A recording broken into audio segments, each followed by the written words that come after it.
Bismillahirrahmanirrahim. Assalamualaikum warahmatullahi wabarakatuh.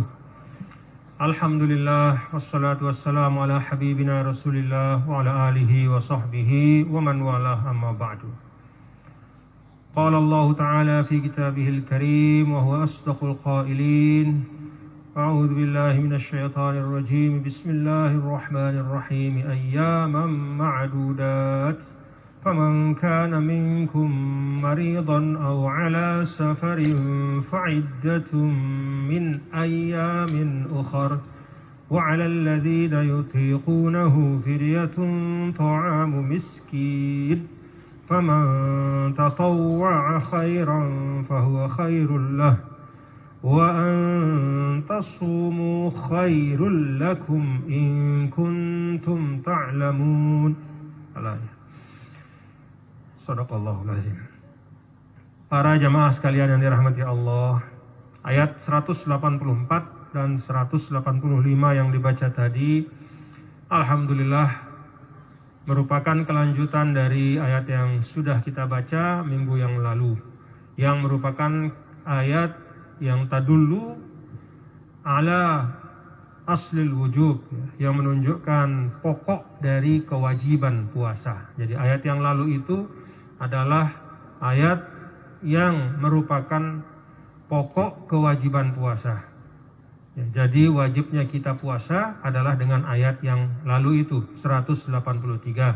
Kutiba alaikumus syiyam, telah diwajibkan atas kalian berpuasa, sebagaimana telah diwajibkan atas umat sebelum kalian agar kalian bertakwa. Nah, itu aslul wujubnya di situ. Lalu ayat 184 dan 185 ini adalah uraian, ya, tentang beberapa hal yang terkait dengan kewajiban puasa itu. Yang pertama tentang bilangannya, ayyamam ma'dudat, hari-harinya itu sudah ditentukan. Jadi yang namanya puasa wajib itu harinya sudah ditentukan, ya. Sedangkan kalau yang puasa sunnah itu lebih luas pilihannya. Jadi kalau puasa sunnah itu mulai dari yang paling ringan sampai puasa Daud. Nah, itu silahkan bisa dipilih, ya. Tapi kalau puasa wajib, ya, yang memang kewajibannya adalah dari Allah Subhanahu wa taala, itu hari-harinya, bilangannya sudah ditentukan. Ada juga puasa wajib yang bukan dari Allah tapi dari diri sendiri, namanya nazar, ya.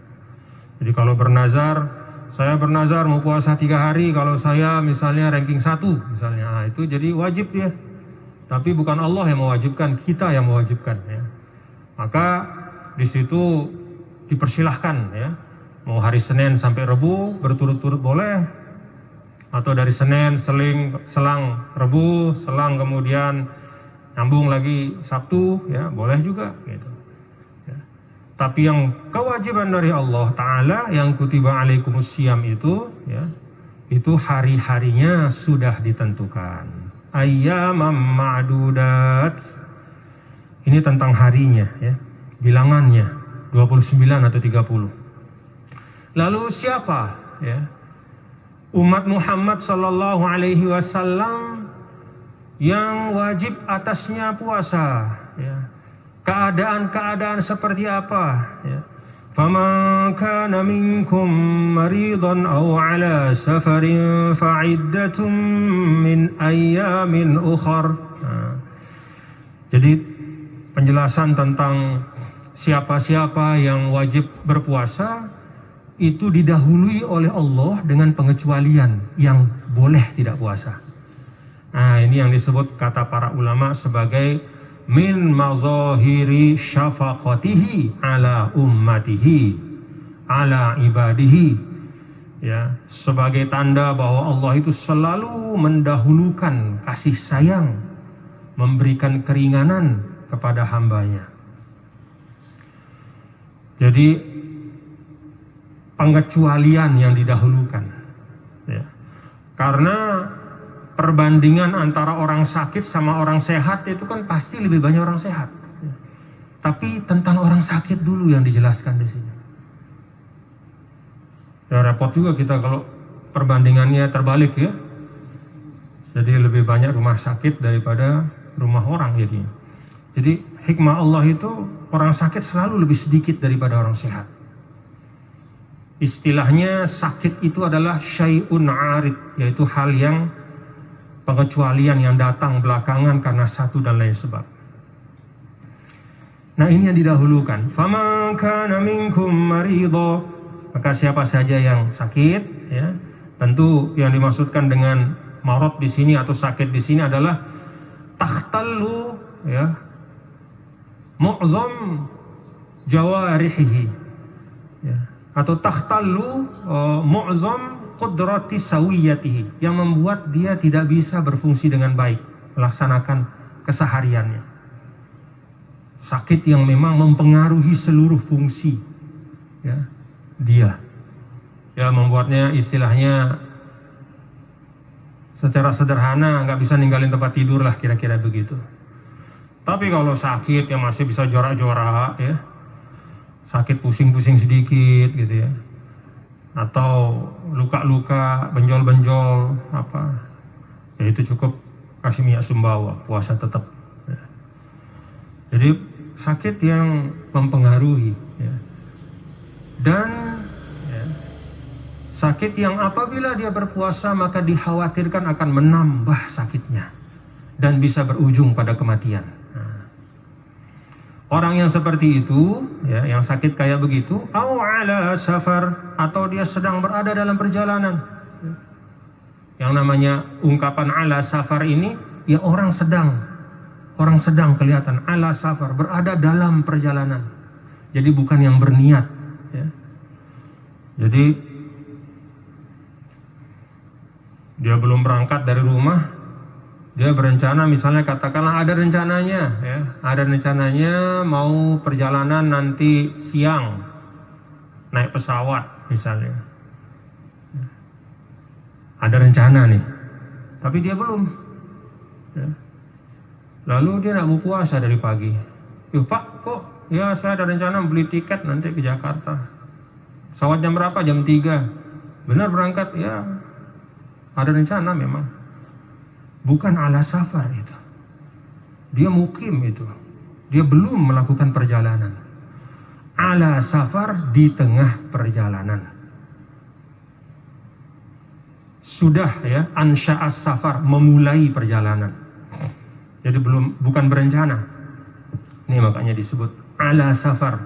Jadi ala safar itu tergambar di atas, berada dalam perjalanan. Bukan berencana.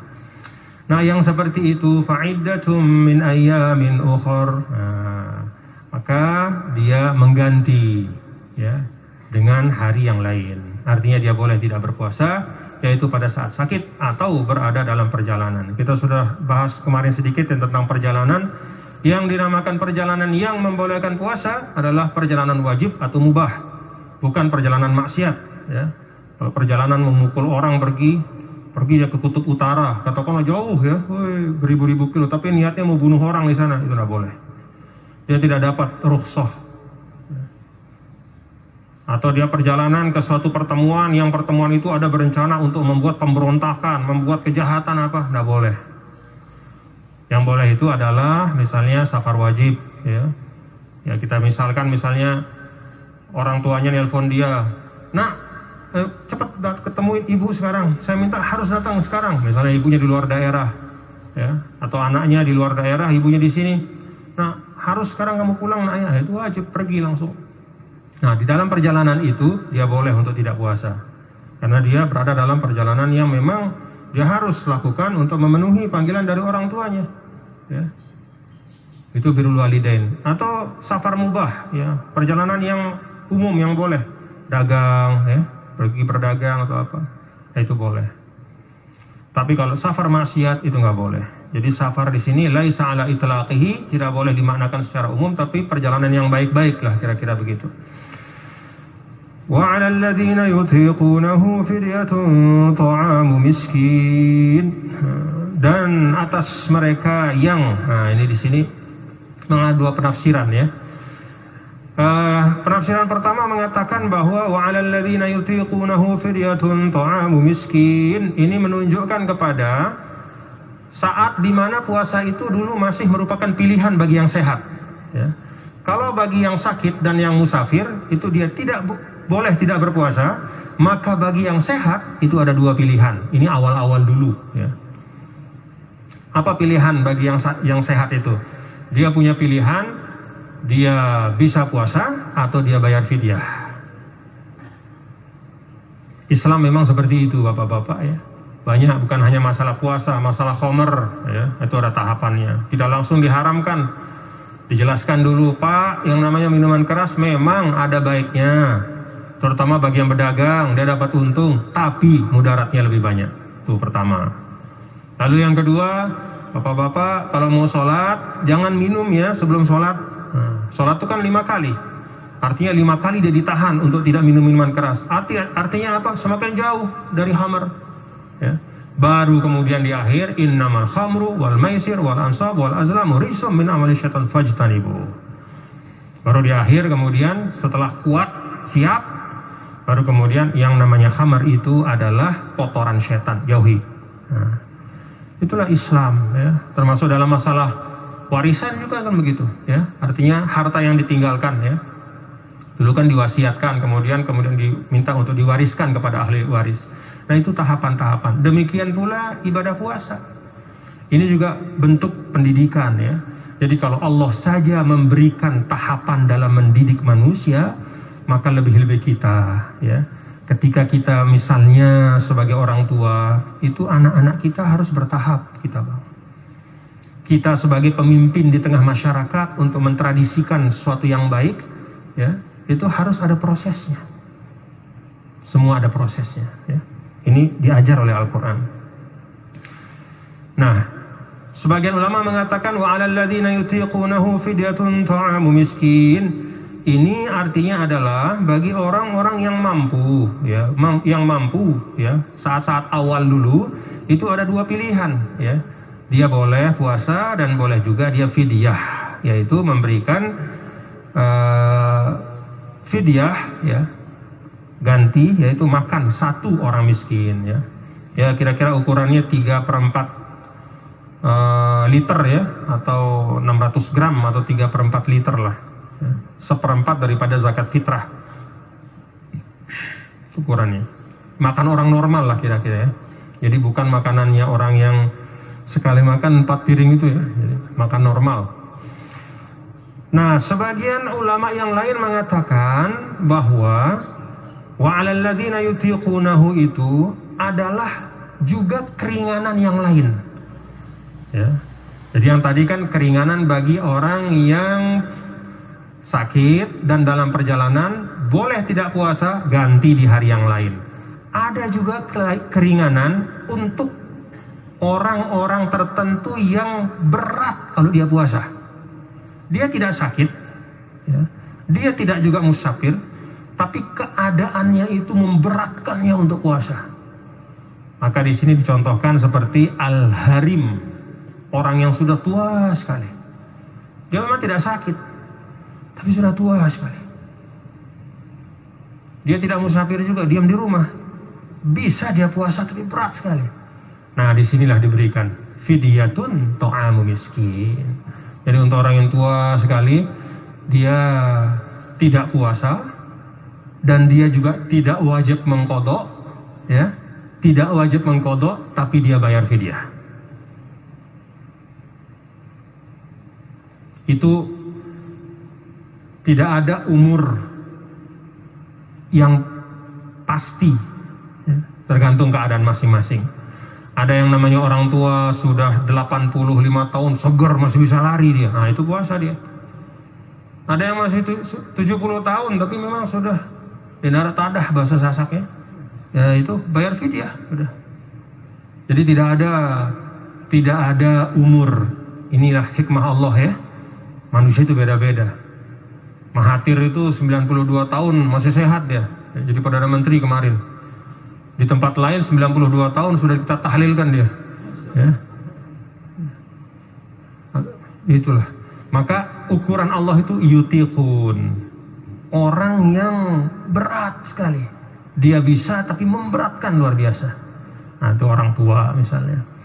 Nah, termasuk juga ibu yang lagi hamil atau yang sedang menyusui. Nah, itu juga menurut sebagian ulama, ya terutama mazhab Hanafi, dia itu dia tidak puasa dan dia tidak mengqadha, tapi dia bayar fidyah. Ya. Nah, kalau mazhab Syafi'i itu ada perinciannya. Kalau dia tidak puasa karena takut pada dirinya, itu ibu yang hamil itu ya, takut pada dirinya, ya dia qadha. Ya. Dia qadha, bayar fidyah. Kalau dia takut untuk dirinya dan anaknya juga seperti itu. Kalau dia hanya takut untuk anaknya, dia hanya bayar fidyah saja. Ada perincian-perinciannya, nanti dicek ya. Tapi intinya adalah bagian ayat ini juga merupakan rahmat Allah. Coba perhatikan ya. Bahkan dalam ayat tentang puasa pun, yang istilahnya persepsi orang tentang puasa itu kan berat. Tapi yang dikedepankan oleh Allah justru bagian-bagian keringanan. Itu yang didahulukan. Orang yang sakit, orang yang musafir, orang yang dinarak tadah kalau puasa, terlalu capek, terlalu lelah karena sudah terlalu tua, orang yang hamil, orang yang menyusui, orang yang sakit dan tidak diharapkan dia bisa sembuh. Nah, itu sama seperti orang yang sudah terlalu tua.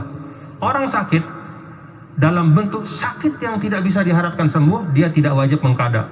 Bagaimana dia mau qadha? Sudah tidak bisa sembuh. Orang sakit yang bertahun-tahun sudah di atas tempat tidurnya, terus setahun, 2 tahun, 3 tahun, ya anaknya bayarkan fidyah tiap hari, udah itu cukup ya. Karena orang yang sakit yang susah diharapkan sembuh itu sama seperti orang yang sudah sangat tua ya. Jadi dia tidak diwajibkan untuk mengqadha, cukup bayar fidyah saja. Jadi yang bayar fidyah itu yang sudah terlalu tua, lagi perempuan, yang sakit, yang tidak bisa diharapkan sembuh, yang hamil, dan yang menyusui ya. Masya Allah. Coba semua keringanan dulu ya. Faman tatawwa'a khairan fahuwa khairul lah. Dan barang siapa yang menambah ya, yang menambah dengan kerelaan hati ya, menambah atau mengerjakan dengan kerelaan hati ya, kebaikan ya, fahuwa khairul lah ya, maka itu adalah lebih baik baginya. Nah, ini sebagian ulama mengatakan apa maksud tatawwa'a? Wajibnya adalah untuk 1 orang miskin. Tapi kalau Anda kaya, Anda bisa kasih 100 orang miskin untuk 1 hari, fidyahnya silahkan. Kira-kira begitu. Orang kaya sekali, punya uang misalnya triliunan, miliaran, sakit, ya, udah nggak bisa sembuh. Nah, ahli warisnya, istrinya atau anaknya, itu kasih fidyah kan tidak pantas. Masa 600 gram, ya. Dibawa ke masjid juga malu kan. Ini fidyah siapa? Oh, fidyah bos. Hah? Cuman sekilo lah kadang-kadang. Ngilang-ngilang sih dah, kira-kira begitu. Kalau kayak begitu, fidyahnya kasihlah ya. 1 kampung lah kasih sehari. Nah, itu ini. Jadi Islam itu selalu mengajak kita ya, tidak hanya terpaku pada yang wajib, tapi bagaimana wajib itu adalah menjadi titik awal kita untuk meningkatkan, menambah, ya, meningkatkan, menambah. Orang yang baru muslim, ya mohon maaf ya, orang yang baru masuk Islam hari ini atau kemarin, ya pantaslah kalau dia misalnya sholat wajib aja yang dia lakukan ya, sholat 5 waktu. Tapi kalau orang sudah Islam 30 tahun, 40 tahun, masa masih malas sholat sunnah? Nah, begitu kira-kira ya. Masa bapak-bapak kita ini yang lahir dari orang tua yang Islam, kakek nenek Islam, kok masih malas sholat duha misalnya? Kok masih malas tahajud? Terus beralasan, yuh kan yang wajib cuma 5 waktu. Iya, tapi lihat bagaimana Islam mengajarkan kita untuk terus meningkat. Seperti ayat ini. Faman tatawwa'a khaira fahuwa khairul lahu wa antasumu khairul lakum in kuntum ta'lamun. Nah, jadi walaupun di awal-awal Islam itu masih ada pilihan, tapi tetap di akhir ayat ini kalau kalian berpuasa itu jauh lebih baik apabila kalian tahu faidahnya. Tadi khotib kita menjelaskan panjang lebar, Masya Allah, beberapa aspek ya dari puasa. Syahrul Ramadan alladzi unzila, masih ada waktunya nggak? Ya ini soalnya Ustadz moderator nih sering ngingetin, udah habis katanya. Syahrul Ramadan alladzi unzila fihi al-Qur'an hudan lin-nasi wa bayyinatin minal huda wal furqan. Bulan Ramadan ya, yang diturunkan di dalamnya Al-Quran ya. Bulan Ramadan adalah bulan yang diturunkan di dalamnya Al-Quran. Syahr itu artinya, syahr itu artinya itu zuhur wal alan, nyata, nampak ya. Syahr, makanya orang yang terkenal itu masyhur. Nah, masyhur itu dari bahasa Arab, dari syahr itu ya. Syaharo, shin ha ro, nah itu menunjukkan az-zuhur, nyata, nampak ya. Nah, karena sesuatu yang nampak itu harus punya tanda, nah, maka Islam ya, menetapkan yang namanya bulan itu ukurannya adalah bulan ya. Syahr itu ukurannya bulan, bukan matahari. Karena kita tidak tahu bulan apa kalau lihat matahari saja. Tidak tahu kita awal atau akhir bulan kalau matahari. Matahari itu awal dan akhir hari. Namanya juga matahari, bukan mata bulan ya. Jadi asyams, matahari, itu penanda datang dan perginya hari. Tapi kalau sekumpulan waktu ya, yang namanya satu bulan ya, yaitu penandanya adalah bulan. Jadi itu yang namanya hilal kan, mulai kelihatan sedikit, nah itu berarti masuk bulan baru. Itu sebabnya dalam Islam itu yang namanya bulan itu, yang namanya syahr itu diikatkan atau dikaitkan dengan terbit dan hilangnya bulan, bukan dari terbit dan hilangnya matahari. Ya sebenarnya semua begitu. Misalnya bulan Januari, bulan Februari itu istilah saja ya, tapi kalau yang bulan dalam arti yang benar-benar ya menunjuk kepada apa namanya rotasi ya, satu rotasi bulan, yaitu kelihatannya pada waktu Komariah itu kan kelihatan jelas dia. Kalau Januari, Februari, mana penandanya? Nggak ada, abstrak ya kan? Dia abstrak, penanda yang bisa terlihat maksudnya ya, bukan hitung-hitungan tapi yang terlihat. Mataharinya sama, terbitnya matahari Januari, Februari, Maret, itu sama saja, hari-harinya tidak ada beda. Tapi kalau Komariah ya, kelihatan setiap satu bulan sekali itu ada terbit bulan. Nah, makanya syahr ya itu dikaitkan dengan bulan karena memang dia bisa jadi penanda yang bisa terlihat oleh mata kita. Ramadan ini dari romat itu artinya kering, panas ya. Kenapa dinamakan Ramadan? Karena waktu dinamakan itu saat musim panas. Walaupun tidak jarang Ramadan itu sesuai dengan pergiliran waktu, dia bisa jatuh di musim dingin sekarang ya. Tapi dulu dinamakannya itu adalah ketika sedang panas ya. Arimal Romdo itu pasir yang panas ya. Sama seperti Rabiul Awal ya. Rabi itu artinya musim semi. Kenapa dinamakan Rabi bulan itu? Karena penamaannya pada saat musim semi dulu. Walaupun Rabiul Awal itu bisa jadi besok jatuh musim panas, musim dingin apa, tapi pada waktu itu musim semi. Rabi yaitu pohon-pohon yang semula tidak ada daun itu mulai keluar daunnya. Itulah masa ketika Nabi kita, Nabi besar Muhammad sallallahu alaihi wasallam lahir. Jadi diibaratkan seperti keluarnya daun-daun pada pohon yang kering, seperti itu pula lah lahirnya Nabi untuk umat manusia. Ada juga bulan namanya Jumadal Ula, Jumada dari Jamada itu beku. Karena memang dinamakan dulu pada saat air itu membeku, jadi puncak musim dingin. Tapi sekarang Jumadal Ula itu bisa jadi jatuh musim panas dan seterusnya. Jadi nama-nama itu terkait dengan waktu saat dinamakan, ya. Jadi jangan ada yang bertanya besok misalnya, katanya Ramadan panas, tapi kok ini lagi musim hujan nih Ramadannya. Bukan begitu, ya. Penamaan dulu. Alladzi unzila fihi al-Qur'anu hudan lin-nasi wa bayyinatin minal huda wal furqan, adalah diturunkan, adalah bulan diturunkan di dalamnya Al-Qur'an sebagai petunjuk bagi manusia, wa bayyinatin minal huda, penjelas dari petunjuk tersebut, serta pembeda, wal furqan. Faman syahida minkum syahra falyasum. Ini kata ulama yang mengatakan bahwa ayat sebelumnya itu adalah ayat pilihan, maka ayat ini ayat penetapan. Kalau di awal itu kan masih ada pilihan tuh, tadi di awal ayat yang sebelumnya, ya. Yang sehat punya dua pilihan, mau puasa atau bayar fidyah. Nah, di sini ayat 185 sudah tidak ada pilihan lagi. Yang ada adalah faman syahida minkum syahra falyasum.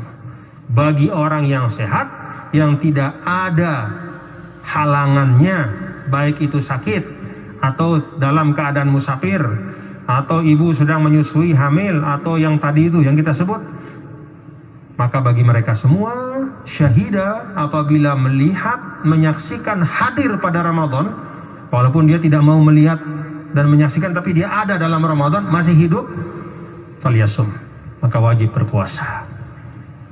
Nah, ini ayat penetapan. Kalau sebelumnya ada pilihan, tahap berikutnya adalah ditetapkan.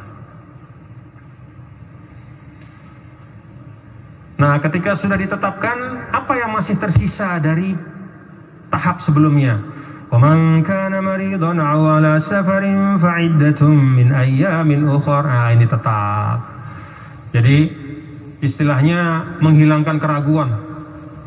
Ketika turun penetapan, barang siapa yang menyaksikan bulan Ramadan atau berada pada bulan Ramadan wajib berpuasa, maka ada keraguan. Terus gimana yang kemarin ada keringanan orang yang sakit dan musafir, apakah juga wajib atau dia tetap diberi keringanan? Nah, di sini dijelaskan bahwa faman syahida minkum asy-syahra falyasum wa man kana maridan aw ala safarin fa'iddatun min ayyamin ukhar. Dan yang sakit, yang musafir itu tetap, ya. Jadi ini tetap dari awal sampai akhir tetap, ya. Karena apa? Karena sebabnya juga tetap, ya. Selama ada sebab itu, maka dia mendapat keringanan itu. Selama dia sakit, dapat keringanan. Selama dia musafir, juga dapat keringanan. Yuridullahu bikumul yusra wa la yuridu bikumul usra. Allah inginkan untuk kalian itu adalah kemudahan dan tidak menginginkan untuk kalian itu kesulitan.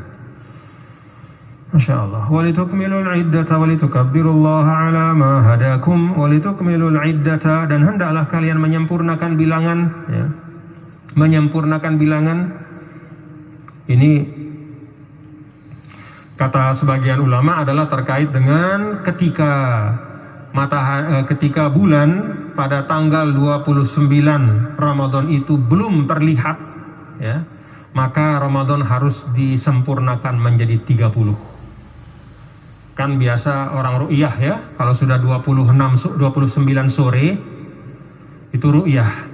Kalau ada kelihatan bulan, berarti besok adalah lebaran, ya. Dia puasanya 29. Tapi kalau tidak kelihatan, maka berarti besok 30. Nah, ini ayatnya.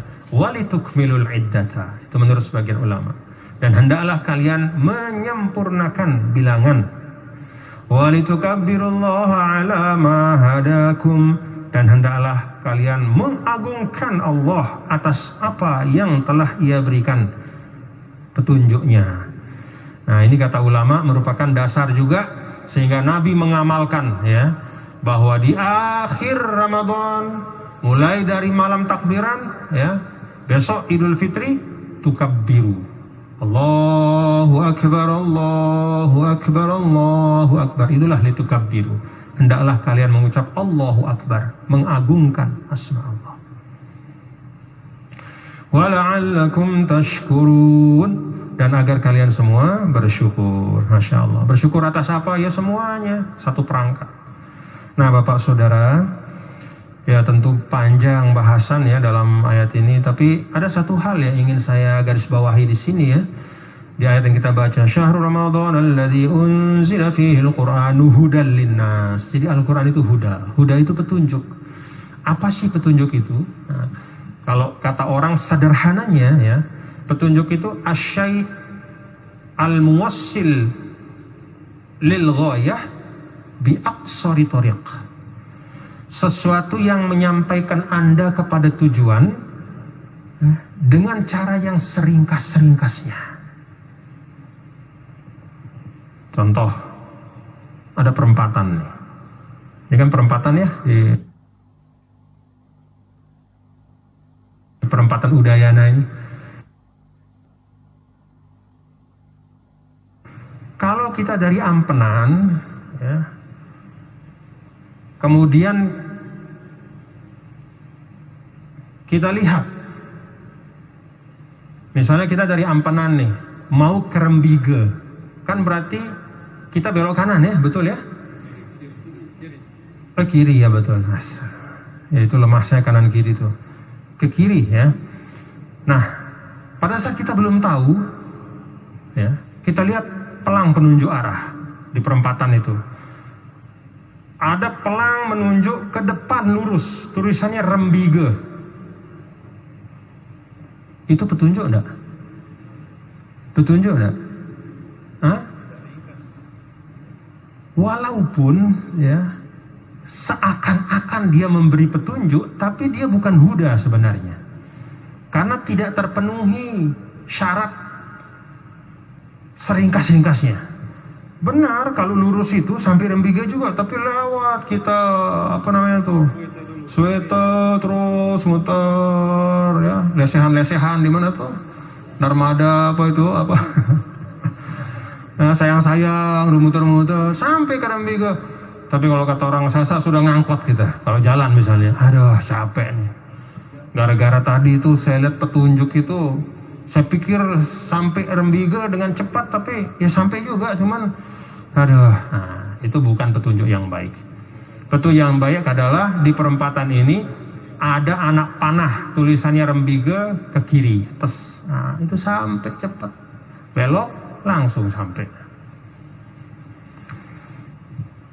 Nah, bapak-bapak, yang namanya petunjuk ya, yang namanya petunjuk itu menjadi sesuatu yang terbaik ya, adalah kalau kata ulama nih, adalah kalau petunjuk itu pertama datangnya dari yang tidak punya kepentingan.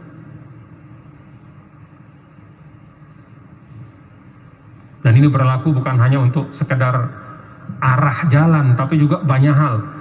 Konsep, gagasan, ide. Bahasa sekarang gaya-gayanya bahasa ideologi. Kalau dia bersumber dari yang tidak punya kepentingan, insya Allah bagus. Tapi kalau bersumber dibuat oleh yang punya kepentingan, nah itu hati-hati.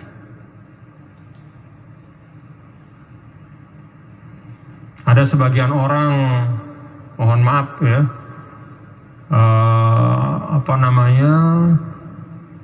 ingin untuk mendapatkan keuntungan materi sebanyak-banyaknya, kaya secepat-cepatnya.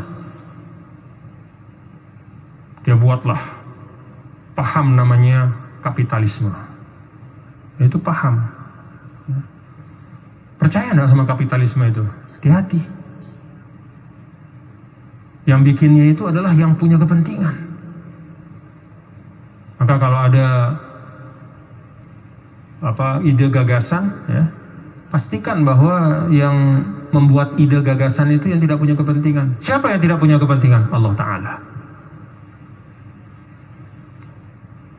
Jadi Allah Subhanahu wa Ta'ala tidak perlu makan, tidak perlu harta, tidak perlu jabatan, tidak perlu hebat ya, sudah sekarang lebih canggih, tulisannya ada 5 menit lagi katanya. Kemarin ngomong langsung dia Ustadz nih, lumayan lah berkah puasa. Nah jadi Allah Subhanahu wa Ta'ala itu nggak punya kepentingan.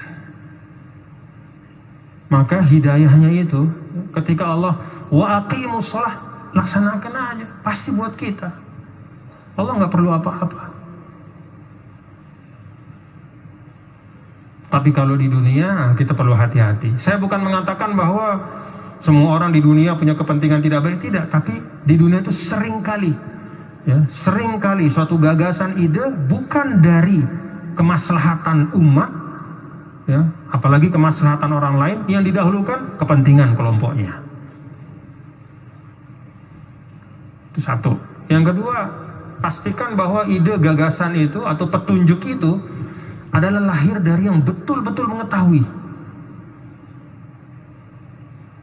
Siapa yang betul-betul mengetahui tentang kehidupan? Sang pencipta kehidupan, Allah Subhanahu wa ta'ala. Ya, kalau manusia kurang lebih lah. Ada yang pintar di sini nggak bisa begini. Ada yang pintar ngaji nggak bisa gergaji kayu, nggak bisa naik pohon kelapa. Ada yang pintar di bengkel, ya, nggak bisa ngaruh bajak sawah. Ya, itulah manusia. Tapi yang ilmunya utuh, yang ilmunya meliputi segala sesuatu, Allah Subhanahu wa ta'ala. Karena itu ketika ada perintah-perintah eksplisit, ya, detail, ya, Allah sudah merintahkan detail. Kutiba alaikumussyam ayyaman ma'duda, puasalah kalian pada Ramadan, laksanakanlah. Pertama, nggak ada kepentingan Allah, ya. Allah Ta'ala itu kembali ke maslahatan kita saja. Yang kedua, ilmunya itu utuh, ilmunya itu lengkap, sempurna.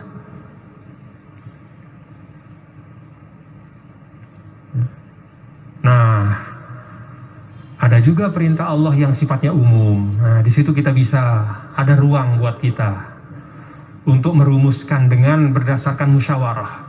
Misalnya, wa idza hakamtum bainan nas an tahkumu bil adl. Kalau kamu berhukum, maka tetapkanlah hukummu itu dengan keadilan. Kalau kamu jadi pemimpin, maka adillah kalian dalam memimpin.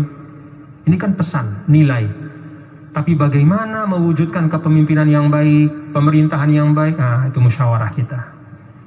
Nah, kita di Indonesia ini ada namanya Negara Kesatuan Republik Indonesia. Ini bagian dari musyawarah kesepakatan kita sebagai bangsa.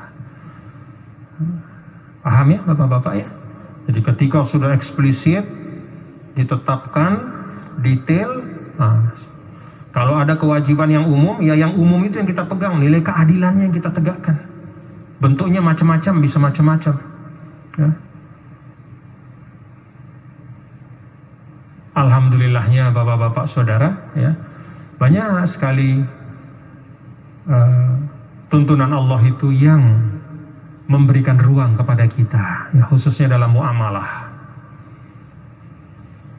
Yang penting jangan saling menzolimi, tidak ada tipu menipu, tidak merampas hak orang lain, ya, tidak meninggalkan kewajiban, ya, tidak ada goror, tidak ada idror, tidak mencelakakan, tidak memudaratkan. Apapun namanya, silahkan muamalah kita. Alhamdulillah. Nah, kembali kepada yang tadi bahwa huda, Al-Quran itu huda. Dialah sebenar-benarnya petunjuk. Karena apa? Dia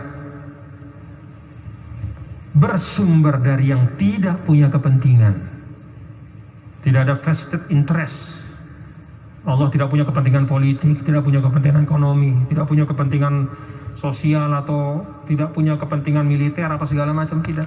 Allah Ta'ala Ghaniyun 'anil alamin, gak perlu apa-apa, Hayyun Qayyum. Dan yang kedua, ya, Al-Quran sebagai hidayah, huda, petunjuk, itu kita pegang karena dia bersumber dari yang maha mengetahui, ilmunya sempurna. Allah Subhanahu wa ta'ala alam. Terima kasih, mudah-mudahan ada manfaatnya. Wallahul muwaffiq wal hadi ila sabilir rasyad. Wassalamualaikum warahmatullahi wabarakatuh.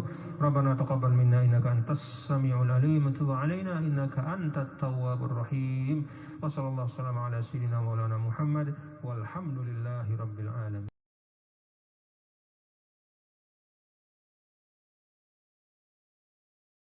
Jangan lupa dukungannya dengan cara klik tombol subscribe supaya teman-teman mendapatkan info update video terbaru lainnya di channel ini. Oke.